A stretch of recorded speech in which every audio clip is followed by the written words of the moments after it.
Once again, I want to welcome everyone who's here tonight. It means a great deal to me. It means a great deal to any of us who have lost someone. And I want us to remember that first and foremost, that's what this is about. This is about acknowledging the many people that we've lost to this horrendous crisis and acknowledging those of us who love them. We have some wonderful speakers here tonight that I'm really grateful to for being here. We've got some great resources who have shown up to help support this community. And I'm really grateful to be part of the committee that put this together. I want to thank our friends at Easthampton Public Health, our friends at DART, Drug Addiction Response Team, and Hampshire Hope, our friends at Easthampton Media, who have provided this equipment as well as recording this and have done the setup and taken care of all the equipment for us. Our friends from Myers, who have provided the food truck. And all of you for being here. That's what's most important. Before we start, I would like to ask everyone to share with me in a moment of silence. If you'd like to close your eyes or cast your gaze downward, if we could just do that for just a moment.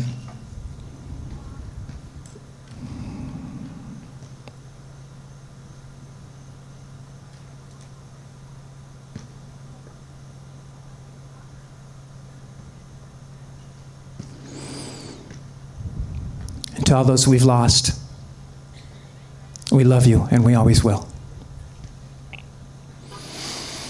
Thank you very much. To get our program started this evening, I'd like to ask you to help me welcome our mayor, Monique LaChapelle.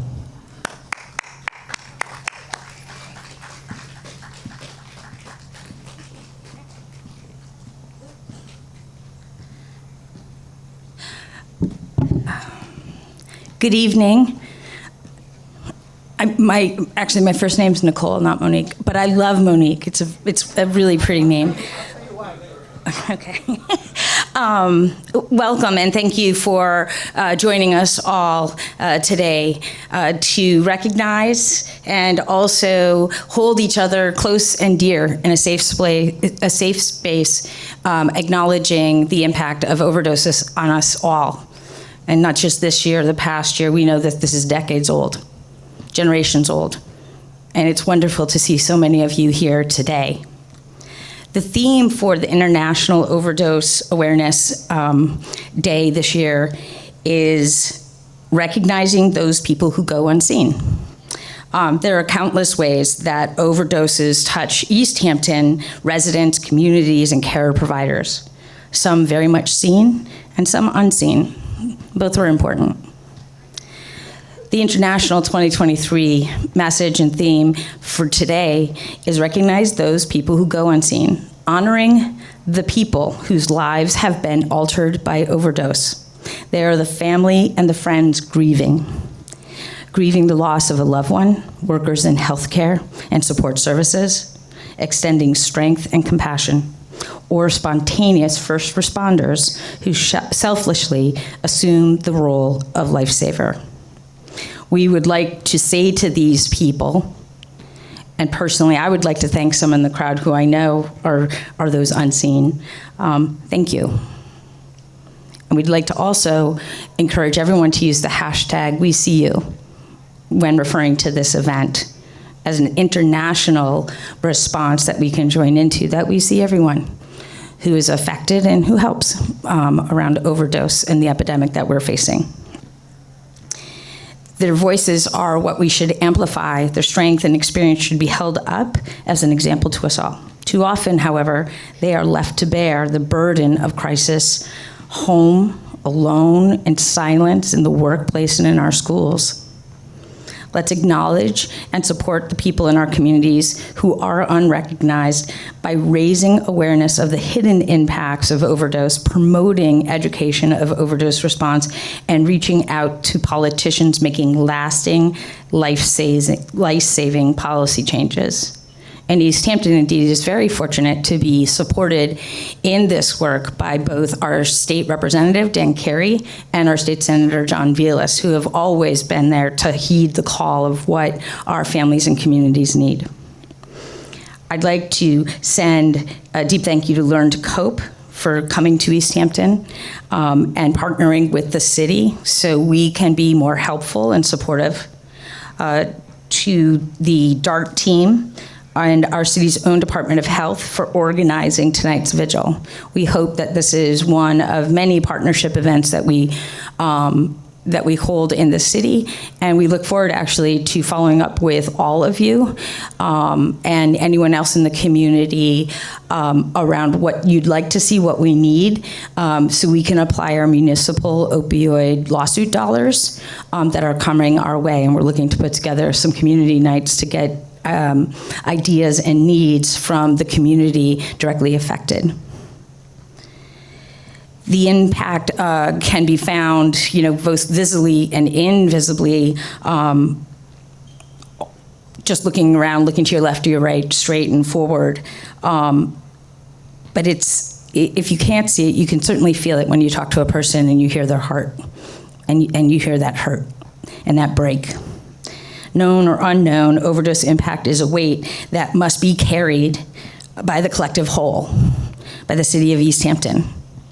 It's not something ancillary or something we think about when we get a grant. I pledge to be a part of that change in our policy. I am very grateful to be working with our state senator and state rep, with our Department of Public Health, Learn to Cope, eMedia coming out and staffing this on a moment's notice. Thank you very much. It's very important to document this. It's important to do this work together so we can all thrive and hold on to each other when we need to. Thank you very much.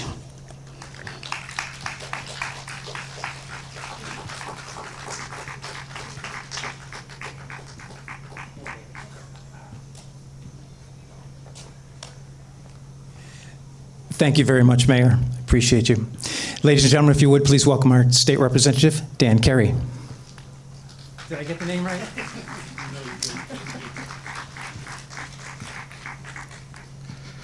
Good evening. Thank you so much for being here to celebrate International Overdose Awareness Day. I'm so glad Easthampton had the foresight to celebrate this day a little early, because there's a lot of events coming up on the 31st.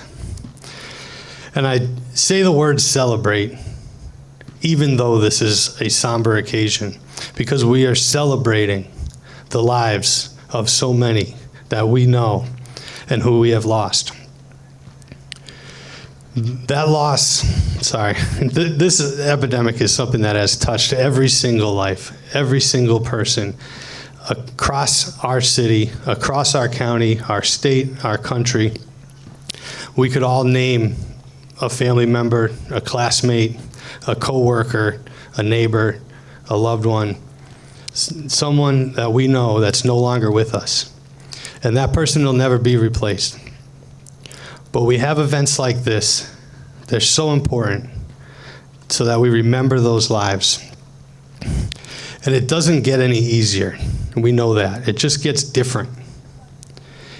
And nights like tonight help us to move from whatever place we're in to that next different place.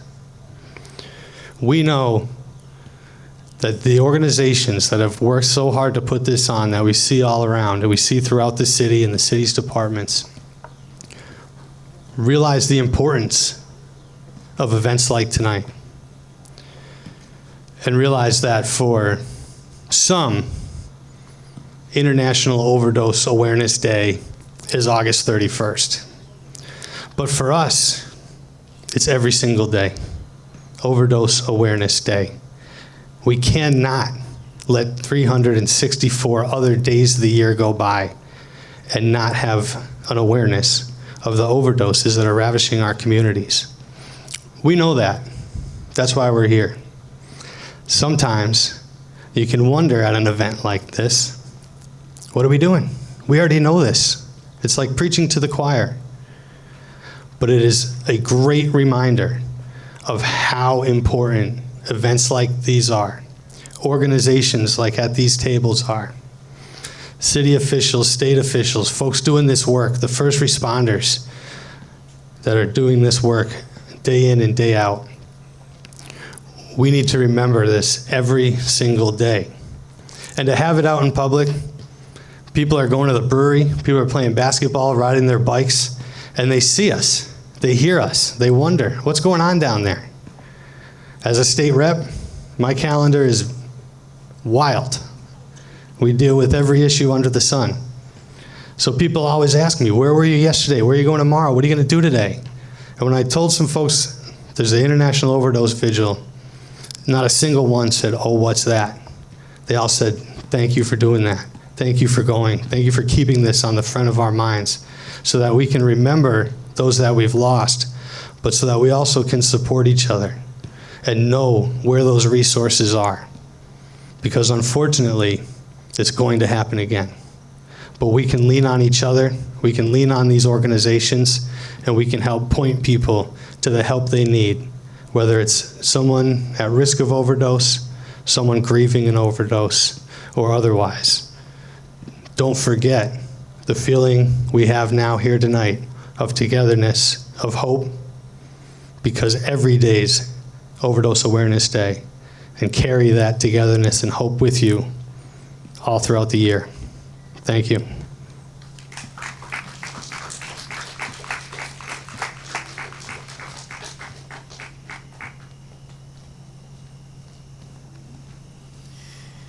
Thank you very much. And now I'd like to introduce you to another friend of mine, Senator John Velas.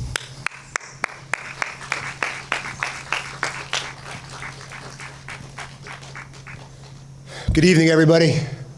What an honor to be here. Truly an honor to be here. Truly humbled to be here. Just on the way over here, I live in Westfield. I get a call from a buddy of mine. In full disclosure, I myself am a person in long-term recovery. So I get a phone call from a buddy of mine, and he says, hey, you know such and such? He just died. Fentanyl overdose. 2,357 is the best number that we know. I think it's higher than that for overdoses in 2022. And I think that's understating it. I find myself, so in the legislature, I am the chairman of the Mental Health, Substance Use, and Recovery Committee. And I find myself over and over, day by day, minute by minute, asking, what else can we do as a community, as a commonwealth, as a nation, to push back on this trend that continues to go in the wrong direction? 5% increase, 2022 to 2021. These are fellow human beings. I don't have to tell this crowd that these are fellow human beings. Many of them had moms, dads, brothers, sisters, grandfathers, grandmothers, sons, daughters, everything. That pain doesn't go away. I hear it, I see it all the time, I live it. And I remember right when I got elected state representative, I had a dad come into my office. And I was a state rep and I just represented Westfield at the time. And he had his cell phone out. And he comes up to me and over, he's crying hysterically. And he kept on saying, does my daughter look like a junkie to you? Does my daughter look like a junkie to you? I said, sir, I don't know what you're talking about. His daughter had just died of a heroin overdose the day before. And I don't know what he was there for. I think he was just there to talk to someone. Just needed a shoulder, quite literally, to cry on. But we started talking, and here we are 9 years later. And I am convinced, and I could be wrong, but I am still convinced that the stigma associated with substance use disorder in many respects is as strong today as it was before. How do we push back on that? Well, it's already been referenced by the rep, the mayor, and others. One of the ways we do that is by doing things like this. Telling people, appreciating people. I don't know what the answer is.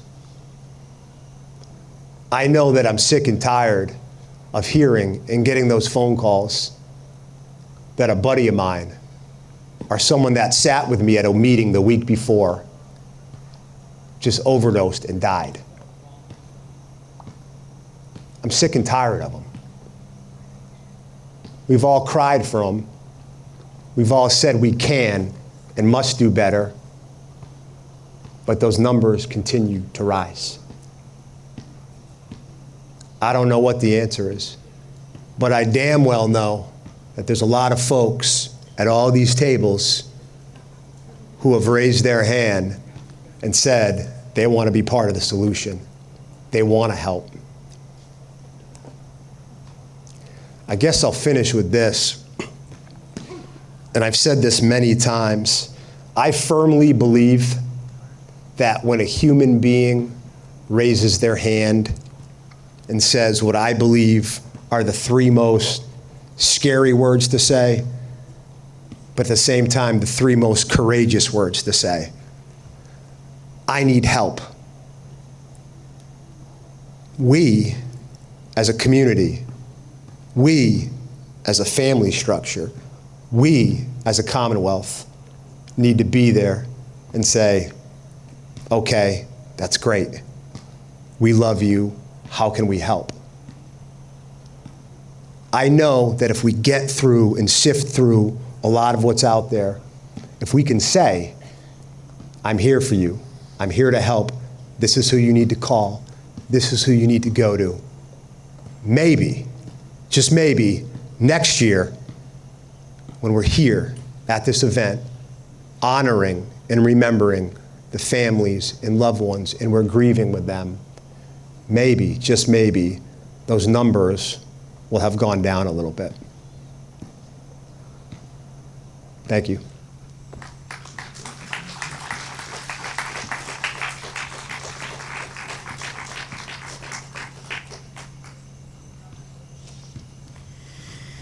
Thank you very much. Before we go on, I'm going to get in trouble for this, but there's some people that I do want to acknowledge in spite of the fact that they've told me not to. I'm very grateful that we have people from the Massachusetts Commission on Deaf who've provided us with interpreters. Imagine trying to get the whole recovery thing and you don't speak English. Do you know how hard that would be here in the United States? Now imagine if you didn't hear at all. So to have people who are committed themselves to this, I'm just so very grateful. And in spite of the fact that they told me not to acknowledge them, I'm acknowledging you, so there. And I also want to acknowledge a very dear friend of ours who has worked tirelessly to make sure this event happened tonight, to represent the people we've lost and the people, those of us who love them. If you would, please give a hand to my very dear friend, the manager of the Learn to Cope office, Kathy Alamo. Alamo. Oh, is she gonna be mad at me? Our next two speakers, I was gonna say arguably, but there's no argument about it. I love you guys. Thank you so much for speaking, but our next two speakers are the most important speakers of the night. I'd like to ask you to welcome a good friend of ours, Lindsay Orbiscus.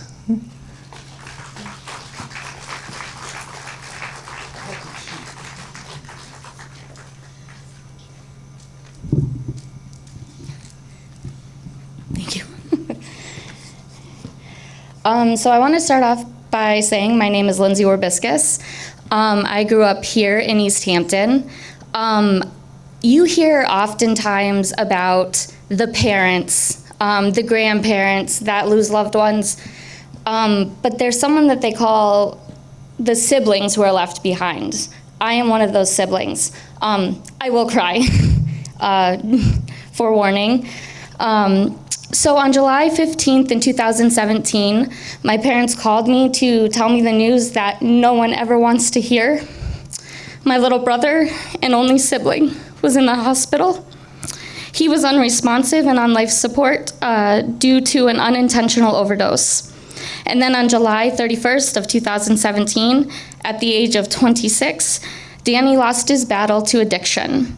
Mine and my family's world was forever changed. If anyone would have told, I apologize. If anyone would have told me that my brother would have lost his battle at such a young age and that this would be my reality, I would have never believed them.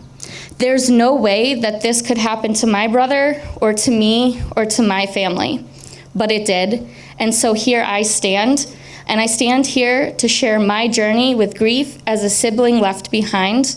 And I'm here to bring awareness to addiction and overdose. The effects of substance use disorder go way beyond just one person. Not only did I lose my brother, but Danny's friends and coworkers are forever missing someone they cared for, worked alongside, grew up with, and loved. And as a sibling, I also felt a second loss that day. I also lost a piece of both of my mom and dad. They will never be the same parents I knew growing up. And who could blame them? Their only song is no longer here. Our family will never be the same. Yet here we are, continuing on with our lives, because we know Danny wouldn't want us sitting around sad all of the time. He would want us to keep going on and living, and so we do.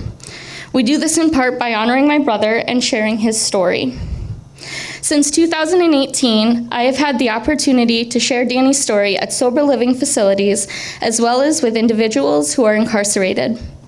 And of all of the people that I've spoken with about Danny's death, and even about their own struggles with addiction, not one of them stated, not even one time have I heard them say that they asked for or wanted to become addicted. My brother didn't choose addiction, and no family chooses this. And I use the word family, and I stole this from my mom, so thank you, Mom.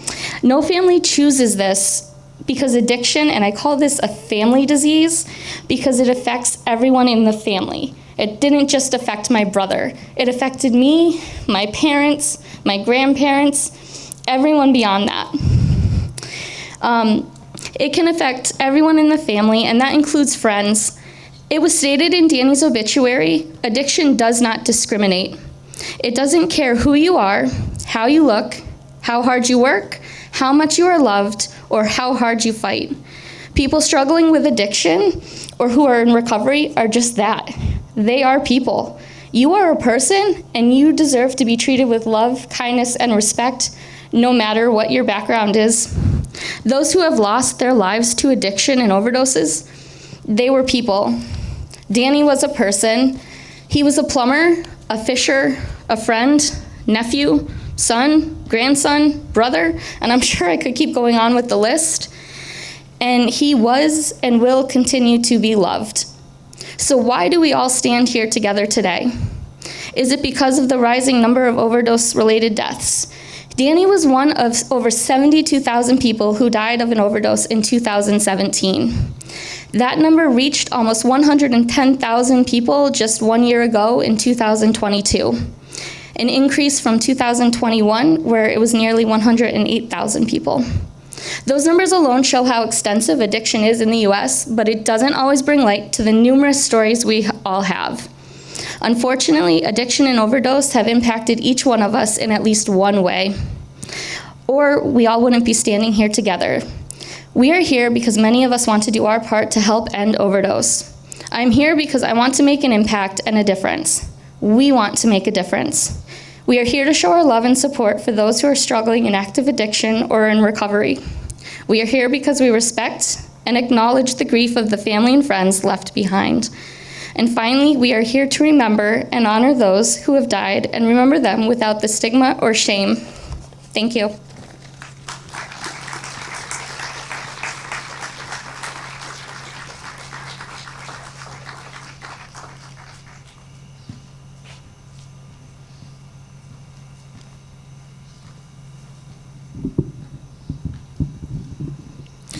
Before I introduce our last speaker, I want to ask a question. How many people here tonight, right at this very moment, have Narcan with them?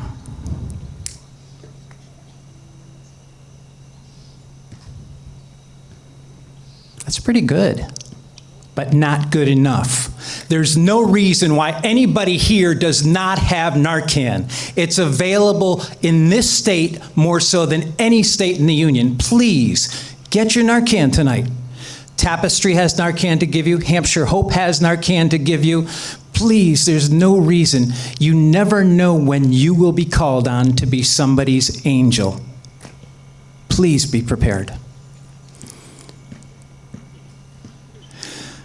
The next speaker is a man that I have incredible respect for, incredible affection for. I met his daughter one time, and I tell people every time her name comes up, she was definitely a child of light.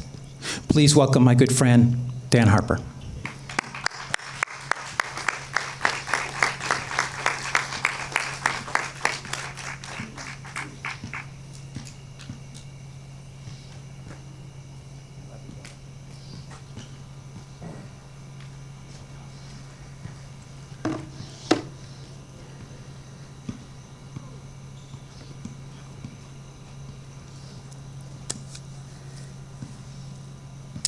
When I was a kid, I lived in a house that had a closet in the basement, tucked under the basement stairs, a dark closet, scary closet.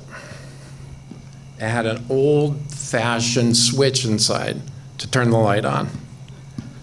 And I remember being a kid and having this reoccurring dream that I just wanted to get in that closet, turn the light on, and see what was in that closet. But there was this scary voice, this big, scary voice mocking me, laughing at me.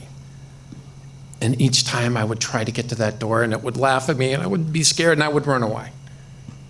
And this happened over and over, year upon year, until finally, I remember this vividly. I was in the dream, I was having the dream, and I said, you know what, I'm done with this. I'm done with this dream, I'm done being afraid, and I took every ounce of courage that I had, and I went into that closet, and the voice was laughing, and it was mocking me, and it was scary, and it was dark, and I reached in, and I turned on that light switch, and the room lit up, and there was nothing there. There were no monsters there. And it was an empty room. From that point forward, as a kid, I never had the dream again. I confronted my fears and I said, you know what? There are no such things as monsters. I got this wired. This is easy. I had a great childhood, great teenage years. Fast forward a few more years, I get married. I have 5 beautiful, beautiful kids that I love more than anything. And my second oldest, Eliza, develops a heroin addiction. And dies of a heroin overdose on her 26th birthday.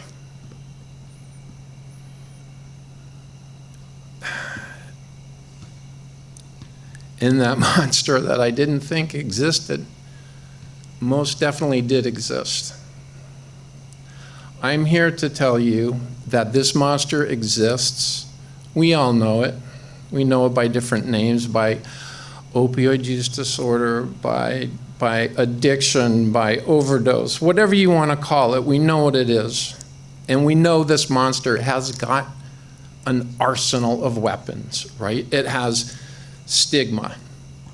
Stigma is the most powerful, mind-blowing problem of this whole thing.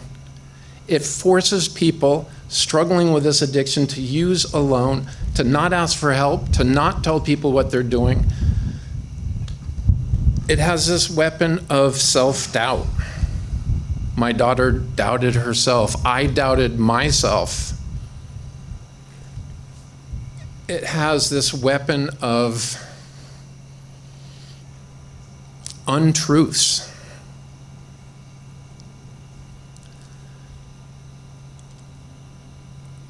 I wasn't able to talk to my daughter on a level of truthfulness. She was not able to talk to me on the same level. We need to get past this. This monster has taken my daughter. This monster has taken, I've heard numbers, over 100,000 people last year. 100,000 people. Why does that just not enrage everyone? I live in South Deerfield, a great little community. I live in Franklin County, beautiful little community. I looked it up on the internet today. 78,000 people live in Franklin County. Imagine that. 1 year, Franklin County is gone. Every man, woman, and child.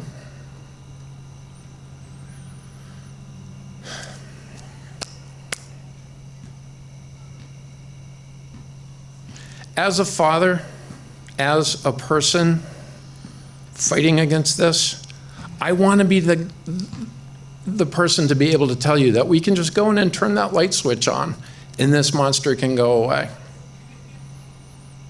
And I know that we've all been there. And I know that we all feel this. And I also know that that's not possible. What I do know is possible is that the light that we need is within us. The light is within our loved one that's struggling. We need to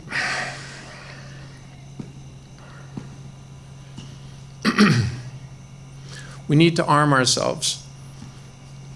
We need to have harm reduction. We need to do things like never use alone. We need to do things like accept new technologies, new types of harm reduction.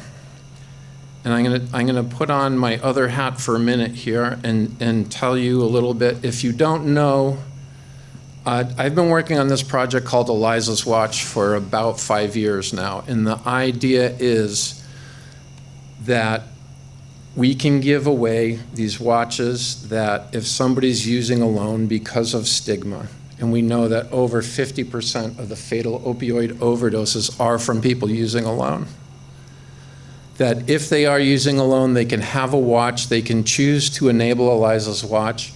If they stop moving for a certain amount of time, it will sound an alarm, and somebody will hear that and hopefully have Narcan, because Peter schooled you all on that tonight. So everybody will have Narcan. Somebody will come in and help. So that's Eliza's Watch, a little plug, elizaswatch.com. Happy to talk to anybody about it after this.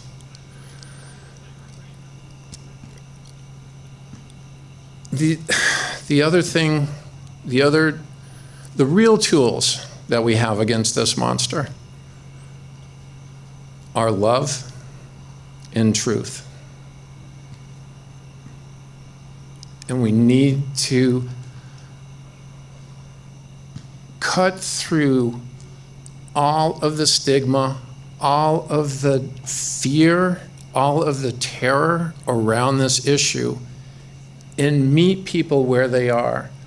I need to be able to talk to my daughter Eliza and tell her, I'm sorry, I can't trust what you're saying. I understand your disease. I'm here to help you. She needs to be able to share with me what her fears are. And I think at the end of the day, those are our most powerful tools. And if we can just keep that kind of in our hearts, that this is a horrible, horrible disease, and people need our support. And if we can go at it with compassion and truth and love, I think that's our best shot. Thank you for your time.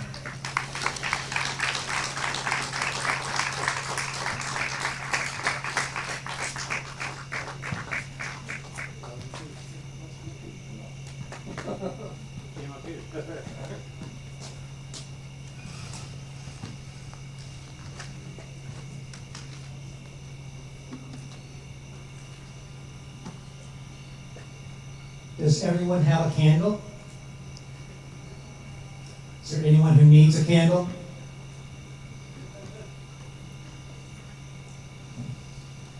I think we have some volunteers who will light your candle for you, if you need your candle lit.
Tonight I hold this candle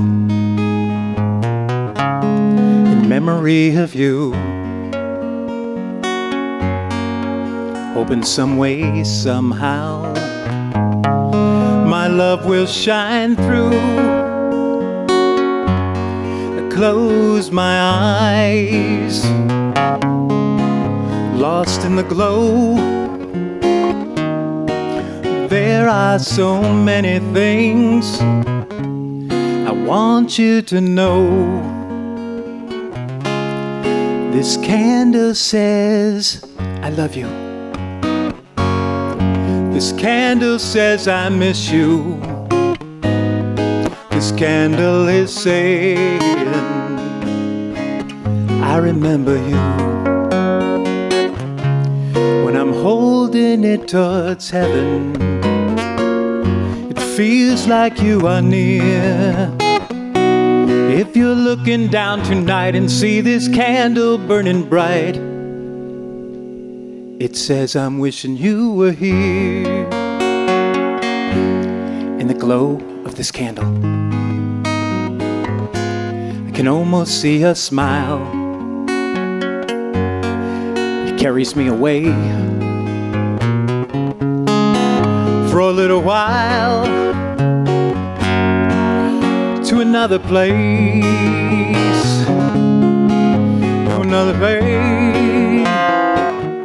where all it took to light up my world was your beautiful face. This candle says I love you. This candle says I miss you. This candle is saying I remember you. When I'm holding it towards heaven, it feels like you are near. If you're looking down tonight and see this candle burning bright, it says I'm wishing you were here. Someday, some way, I'll see you again. I hold you in my heart until then.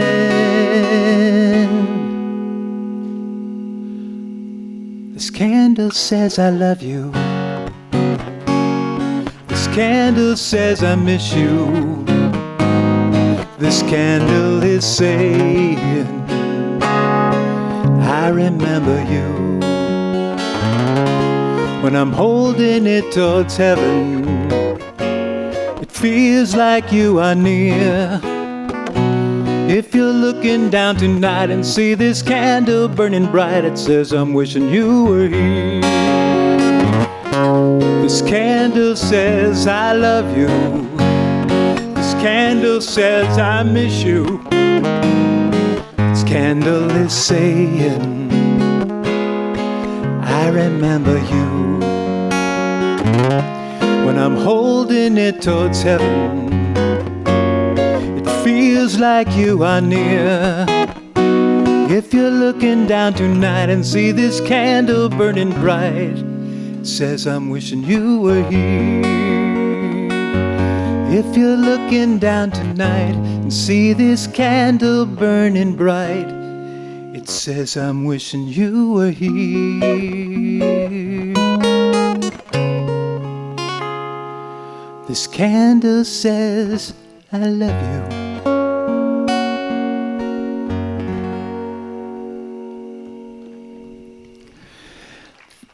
Thank you. That's not what this is about. At the count of 3, I would like to ask anyone who's lost someone, I want you to say their name at the very top of your lungs. Say it with your voice, say it with your heart, say it with your belly, say it with your entire meaning. We can't ever forget their names. So please say their name at the count of 3, as loud as you can. Make them hear you. 1, 2, 3. Kathy!